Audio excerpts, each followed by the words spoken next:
Vamos que vamos, porque hoje é sábado. Muito bom dia para você, um ótimo final de semana. Dia importante no CT Queluz-Castilho. O técnico Luiz Beldia vai definir o time titular que entra em campo amanhã contra o Vasco, jogo decisivo valendo vaga na semifinal da Copa do Brasil. Qual será o time escolhido pelo Zubeldia? Ao longo do dia a gente vai tentar apurar e trazer aqui para vocês. Mas neste vídeo vamos falar muito também sobre mercado. A cada dia que passa é um dia menos de janela. Semana que vem, dia 3, ela fecha e o Fluminense está buscando pelo menos mais 2 reforços. E as coisas estão evoluindo, pelo menos com o Dantas. Ele está mais perto, o chapéu no Botafogo tá para acontecer. Eu vou trazer todos os detalhes a partir de agora para vocês, assim como Rodrigo Castilho, Operação Castilho em ação.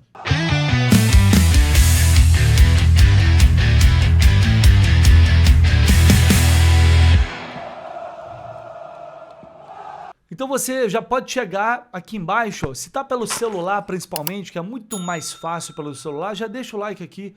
Tá chegando agora, não conhece o canal, então se inscreve, porque é muito importante a sua inscrição cada vez mais. A galera tá chegando, os tricolores estão chegando e a gente aos poucos vai crescendo e trabalhando cada vez mais para deixar você muito bem informado sobre o Fluminense todos os dias. Então vamos com as notícias.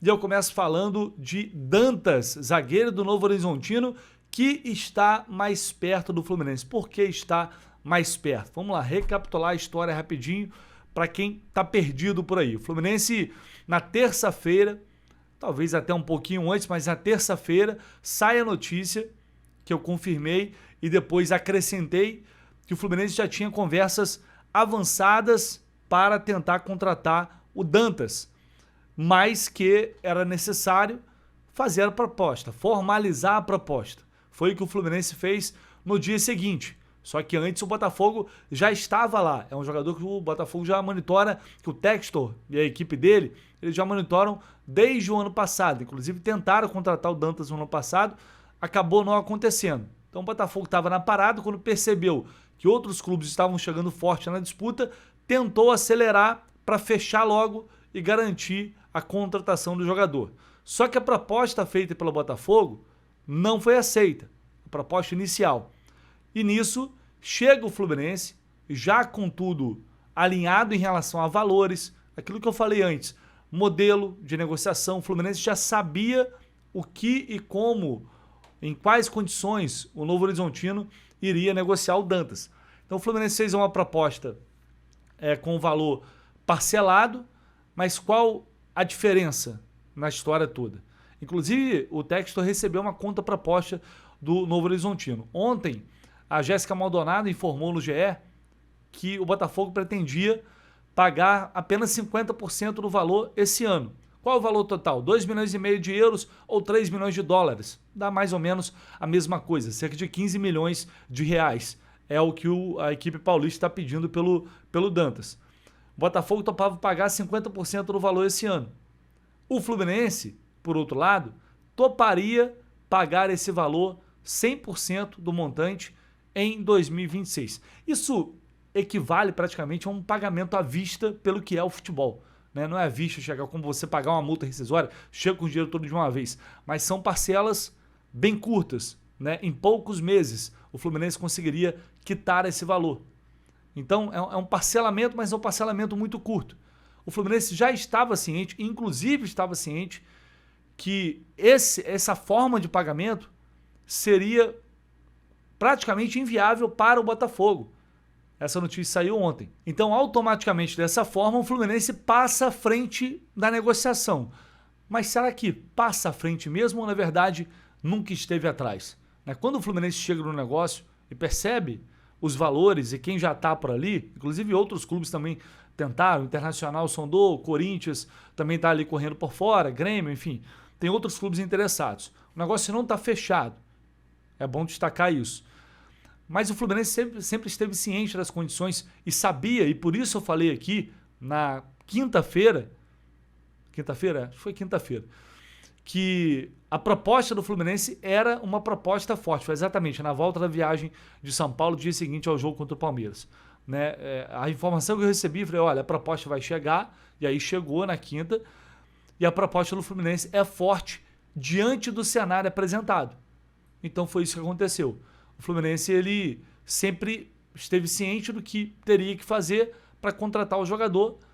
Por outro lado, sabendo que o Botafogo estava ali na disputa e poderia eventualmente aumentar a oferta, trabalhar o convencimento com o atleta. E a proposta que o Fluminense tem para o Dantas também é muito interessante. O projeto esportivo para ele, ele sabe que pode chegar no Fluminense com grandes chances de ocupar uma vaga no time titular. O Botafogo tem uma dupla de zaga já mais consolidada. Seria mais difícil entrar lá.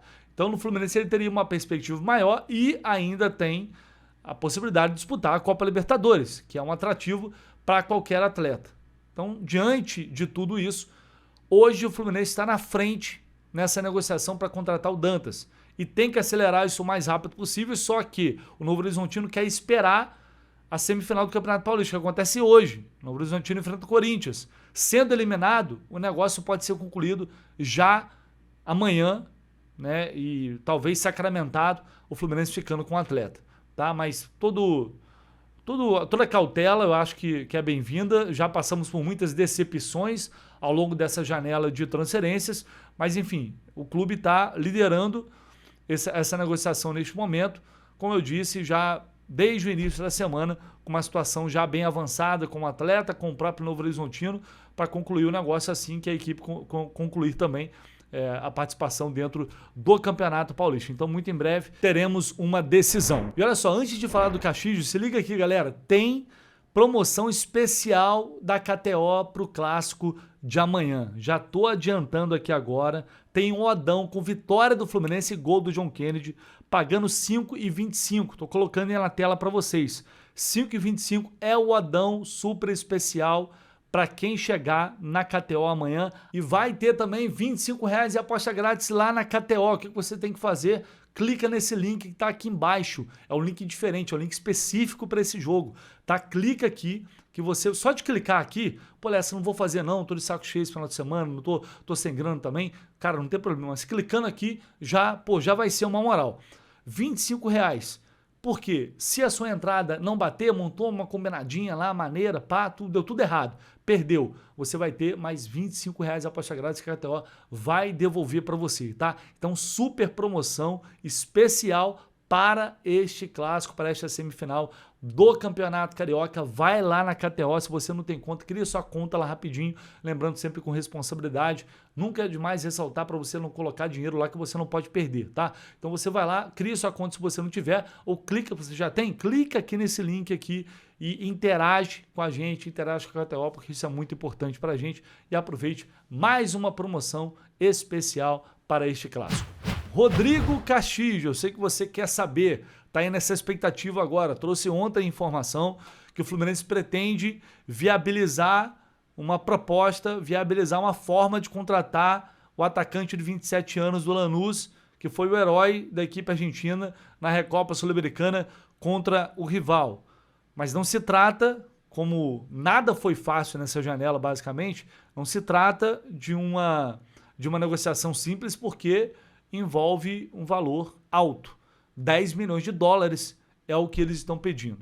E uma outra situação pode também dificultar a vida do Fluminense, que é a possibilidade do River Plate atravessar o negócio. Isso está sendo falado lá na Argentina. Tem muitos torcedores, inclusive do River, pedindo o Castilho lá. Porque quando o Gallardo estava ainda no comando do River, ele saiu agora, essa semana, parece que ofereceram ou sugeriram a contratação do Castilho e ele não queria. E agora o Gallardo não é mais técnico do River. Então isso talvez possibilitaria uma investida dos milionários. E além disso tem outro detalhe. O Castilho foi basicamente formado pelo River. Inclusive ele atuou na equipe, lá eles chamam de reservas, né, que é como se fosse um time de aspirantes do River. Acabou não ficando por lá, foi liberado e aí acabou parando no Rinazia Esgrima e, consequentemente, depois no Lanús. Então ele já tem ali uma história na base do River, nesse time de aspirantes. E ele deu uma entrevista, inclusive, recentemente, não sei se foi ontem, não foi ontem, foi, sei lá, 2, 3 dias atrás, a ESPN lá da Argentina. Minha situação no River foi estranha. Cheguei com 18 anos e não passei por todo o processo de adaptação das equipes de base. Então ele já chegou mais velho no River. Por isso eu falei, foi praticamente direto para esse time de aspirantes. Ele não foi formado, não teve todas as categorias de base pelo River. E aí depois perguntaram a ele se ele poderia voltar. Ele falou, para o River sempre é possível voltar para o River. Deu uma declaração assim, mais ou menos nesse sentido. E aí eu me deparei ontem com uma informação desse jornalista aqui, o Martim Amestoy. Neste programa de rádio, acho que me parece um programa de rádio, ele deu uma informação de que o River estaria avançando para contratar o Castillo, que ele seria o camisa 9, que o Francescoli recomendou para o Gadiardo, mas o técnico não se convenceu, como eu falei. Vamos ver o que ele disse aqui. Desde Francescoli, sobre todo, le estaba aconsejando a Gallardo que al plantel le faltaba un 9, que es lo que veíamos todo menos Gallardo. Y Gallardo no quería saber nada con este nombre porque decía que no le veía las cualidades que le gustan en un 9 y que y dudaba de que el jugador estuviera capacitado para ponerse a 9 de River. Francescoli insistía, mirá que tenemos la plata, lo podemos ir a buscar, está todo ok. El jugador es Castillo, el 9 de Lanús, Rodrigo Castillo. Bueno, entonces, ahora, sin el muñeco y sin aún haber decidido el DT, en realidad no habiendo cerrado el DT, que es Coudet, River avanza por Rodrigo Castillo. Ya hubo una charla, hubo un avance y hay 2 contras y 2 pro. Então até aqui basicamente ele fala o que eu relatei aí sobre a questão do Gadiardo, que ofereceram ele para o Gadiardo, e ele disse que não era um jogador com as características que ele gostaria de ter como 9, apesar da vontade de boa parte da torcida, mas que com a saída do Gadiardo aconteceram conversas e o River estaria avançando para tentar contratar o jogador. Resumindo, foi basicamente o que ele disse aí para quem não entendeu. As contras son el valor, el tiempo. Porque Lanús te pide arriba de 10 palos seguro. Bueno, el valor, el tiempo, porque River tiene hasta el 10 de marzo para incorporar. Y la otra contra es que a partir del partido de ayer, Castillo está más solicitado que el monito Punch, ¿viste? El japonesito, sí, que lo buscan todo, lo aman todo, bueno.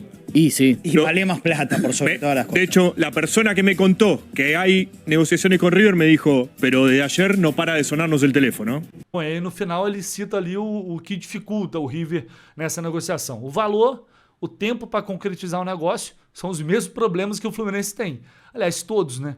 Porque depois ele fala, depois do jogo de ontem, ou seja, depois da final, ele ficou muito mais valorizado. Então, esse jornalista eu não conheço.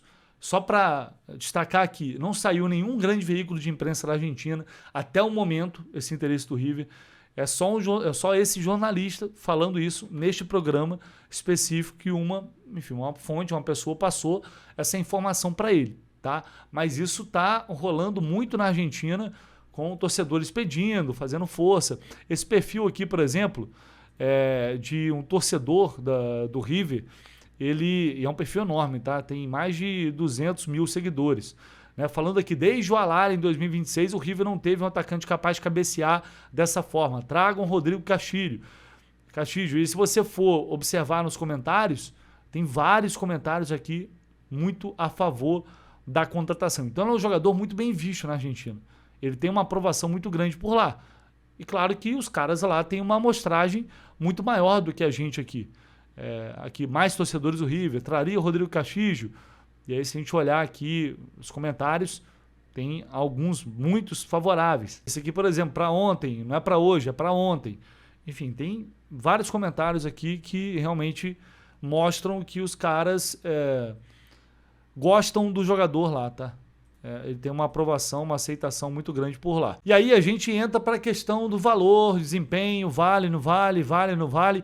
Vamos lá, o Felipe Barros publicou aqui essa arte, ele que faz análise de scout de todos os jogadores que são contratados, né, faz um trabalho muito bom lá na FBTV.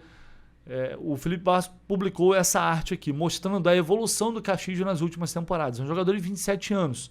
Né? Então ele vem crescendo desde 2023 em número de participações de gol, que é um número ainda baixo, mas é um jogador que tem uma estrada muito curta no futebol e em times pequenos na Argentina. Né? Rinazzi, Esgrima e depois o Lanús.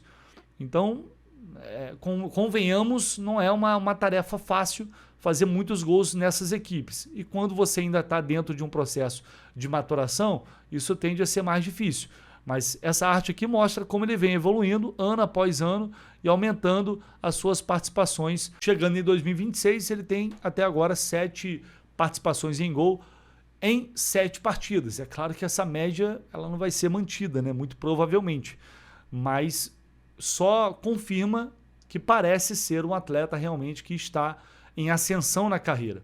Se a gente, o Gabriel Souza, que volta e meia publica também algumas estatísticas, fez aqui essa comparação. O Rodrigo Castilho desde 2022, 99 partidas, 26 gols, 9 assistências, média de 0,35 participação em gol por jogo. Já o Gabriel Ávalos, outro alvo do Fluminense, estava negociando.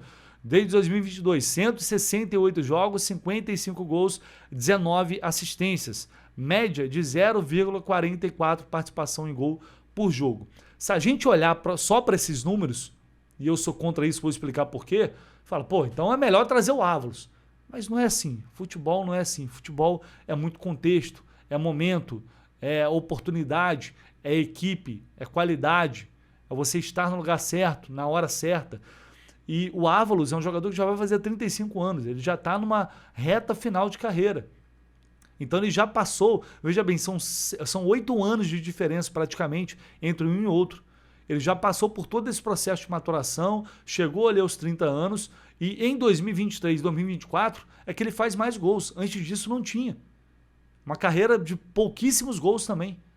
Pouquíssimos gols. Já o Castilho, ele está ao contrário, ele está fazendo o caminho contrário. A curva está para cima e não para baixo. E além disso, se você observar, não vi tantos jogos assim dos dois, mas observando os dois, é flagrante que o Castilho tem muito mais qualidade com a bola no pé, tem muito mais recurso, né? Eu acho que até nesses jogos da final da Recopa deu para perceber isso, né? O Ávalos é um jogador muito mais limitado, muito mais físico, enfim. E o Castilho é um cara, ao mesmo tempo, alto, faz muita pressão na marcação, que também é bom na cabeça. Então, um atleta que, enfim, é um atleta mais jovem, com potencial e que, consequentemente, tem um valor de mercado muito mais alto. Já falei ontem, eu não acho que ele vale 10 milhões de dólares, eu não acho. Mas isso é o que o mercado está determinando. Essa é a realidade do mercado, não tem muito o que fazer. O Fluminense pagou 5 milhões no Santi Moreno. E aí, até agora, o que vocês estão achando?